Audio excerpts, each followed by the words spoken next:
সাবেক প্রধানমন্ত্রী BNP chairperson Begum Khaleda জিয়াকে আজ বৃহস্পতিবার বাংলাদেশ সময় ভোর ৪টা থেকে ৬টার মধ্যে লন্ডনে নিয়ে আসা হবে বলে জানিয়েছেন তার ব্যক্তিগত চিকিৎসক জাহিদ হোসেন।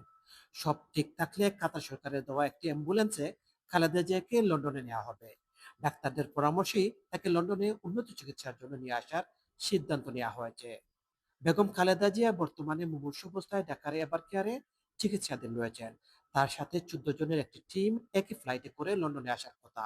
এর মধ্যে ৬ জন চিকিৎসক ছাড়াও তার পুত্রবধূ সৈয়দা শামিলা রহমান, বিএনপি চেয়ারপারসনের উপদেষ্টা মোহাম্মদ এনামুল হক চৌধুরী, স্পেশাল সিকিউরিটি ফোর্সের ২ জন, ভারপ্রাপ্ত চেয়ারম্যান তারেক রহমানের সহকারী মোহাম্মদ আব্দুল হাই মল্লিক, সহকারী ব্যক্তিগত সচিব মোহাম্মদ মাসুদুর রহমান, গৃহকর্মী ফাতেমা বেগম ও গৃহকর্মী রূপা শিকদার রয়েছেন।